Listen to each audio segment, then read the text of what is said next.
ইসলাম রক্ষার জন্য যদি নিজের সমস্ত শরীরের শক্তি সমর্থ অঙ্গ প্রত্যঙ্গ যদি কেটে কেটে টুকরা টুকরা করে দিতে হয়, তবু ইসলাম রক্ষার জন্য আমরা দিতে রাজি আছি। আছি না নাই? সত্যি হযরতে খাব্বাব রাদিয়াল্লাহু তাআলার মতো করে দিতে হবে।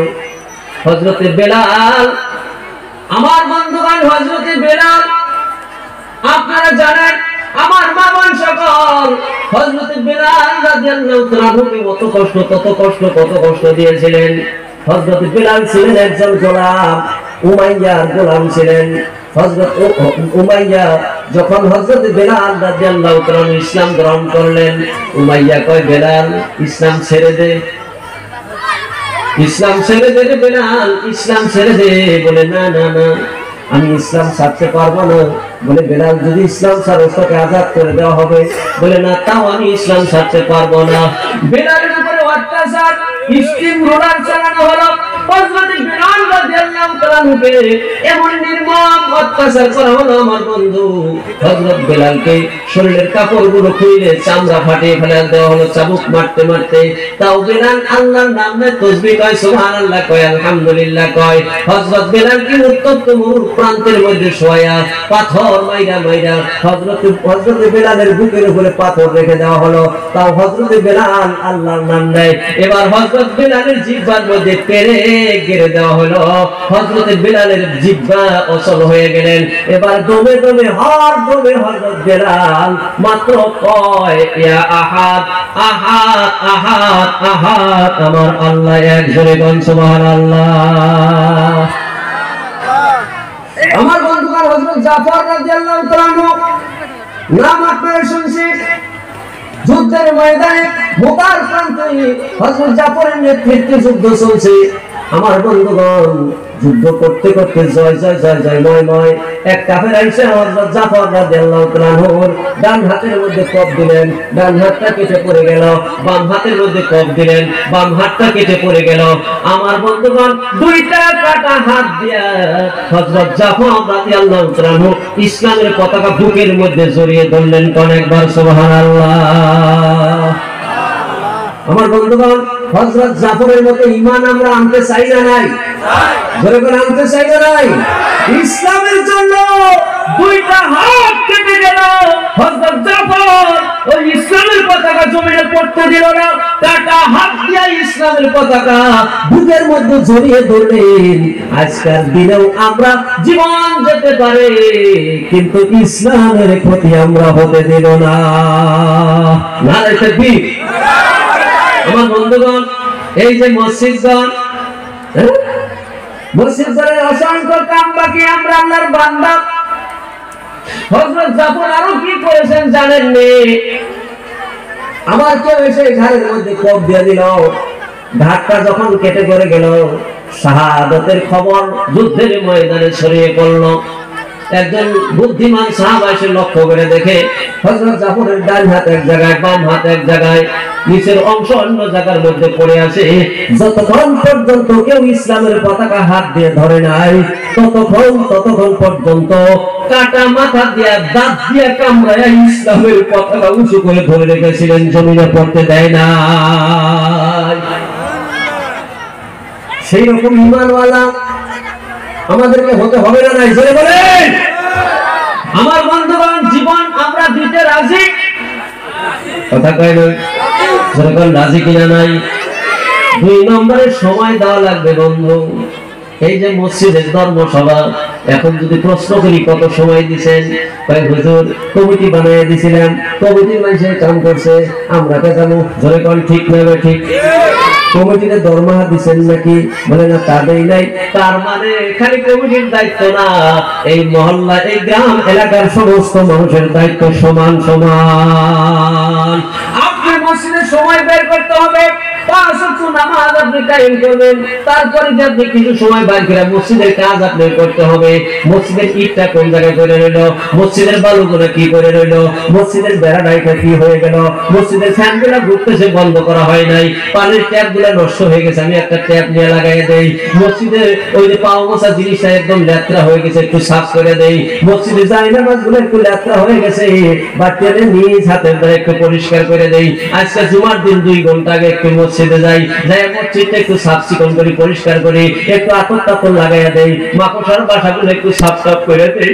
আমার বন্ধুগণ, দুনিয়ার মানুষ বাড়ির লেট্রিন সাফ করার সময় পায়, কিন্তু আল্লাহর ঘর মসজিদ সাফ করার সময় পায় না।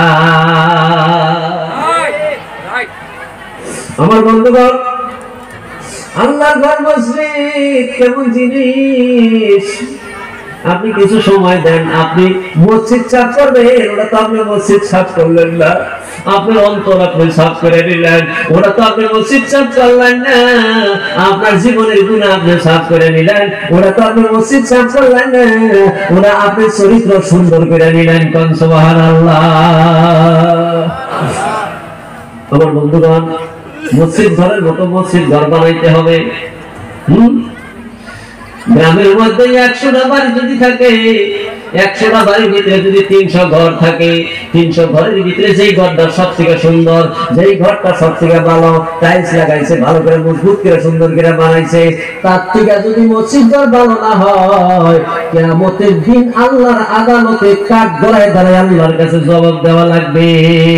তোর চোখটা দিছিলাম কত টাকা দামের, তোর কানটা দিছিলাম কত টাকা দামের, তোর পাউডা দিছিলাম কত টাকা দামের।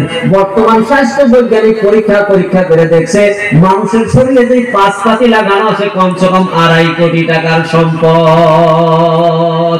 আল্লাহ বলবেন 2.5 কোটি টাকার জিনিস আমি আল্লাহ তো এমনি দিছিলাম, আর আমার মসজিদ ঘরে টাইলস ছিল না, আমার মসজিদ ঘরে পানি পড়তো, আমার মসজিদ ঘরে কালার নাই, আমার মসজিদ ঘরে ফ্যান নাই, আমার মসজিদ ঘরে ঢালাইয়ের কাম হবে, আমার মসজিদ ঘরে কি করে ছাদের কাম হবে। তুই বাড়িতে ঘর সাজদাই করছিস, বাড়িতে পাকা করছিস, ল্যাট্রিন পাকা করছিস, বাড়িতে তুই টাইল লাগাইছিস, কিন্তু আমার ঘর বানানোর জন্য তুই দেশ নাই। দুনিয়াটা কিসের জন্য ভাই? হ্যাঁ, কি জন্য দুনিয়া? দুনিয়ায় কোনো বাদশাহী আছে নাকি? জোরে কোন। এখনকার বাদশাহরা তো একটা এলাকা, একটা দেশ ভিত্তিক। এই তামাম বিশ্ব জগতে 4জন বাদশাহ তামাম দুনিয়ার মধ্যে বাদশাহিত্ব করেছে।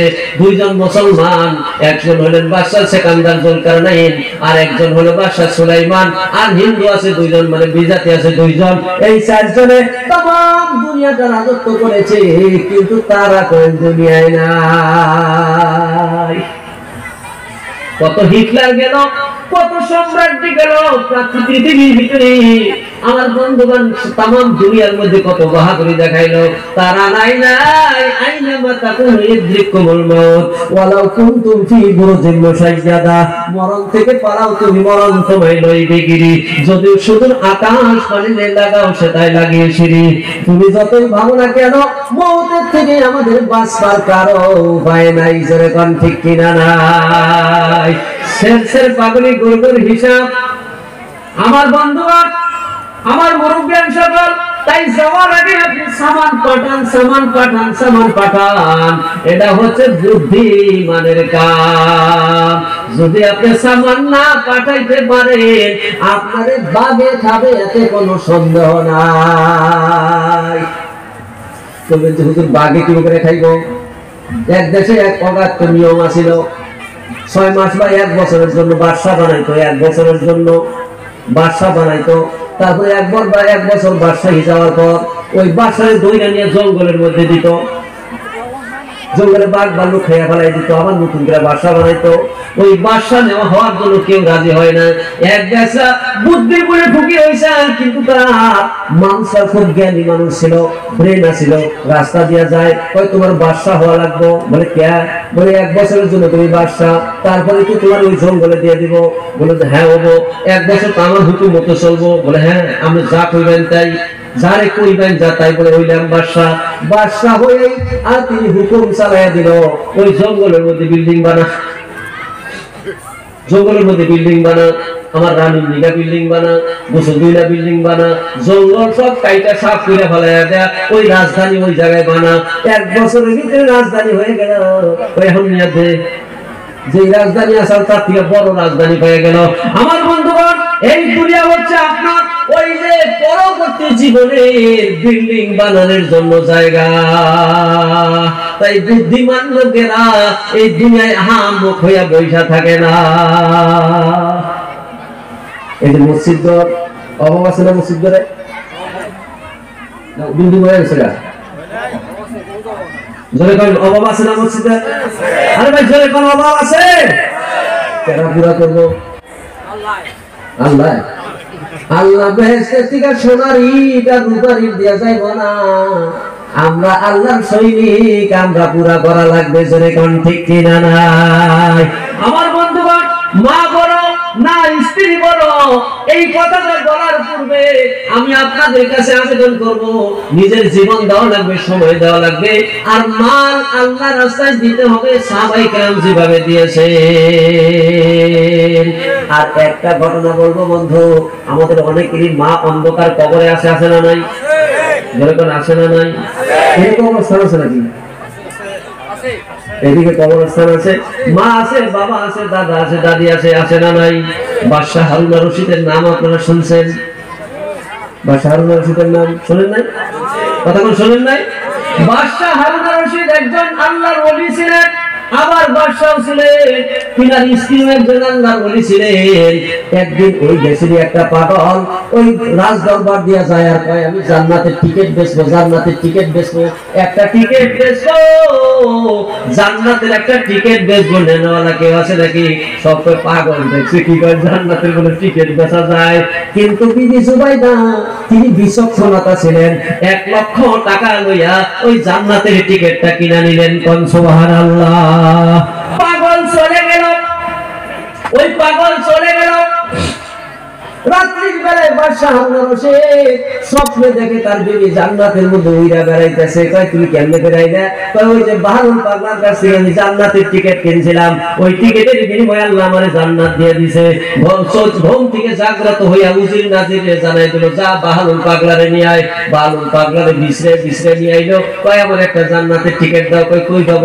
কয় আমি 2 লাখ দিব। বয়না হবে না, 3 লাখ দিব, 5 লাখ দিব, 10 লাখ দিব। না না না, বলে তোমার সমস্ত যদি আমার নামে লিখে দাও, আমি তোমার এখন আর জান্নাতের টিকিট দিতে পারবো না।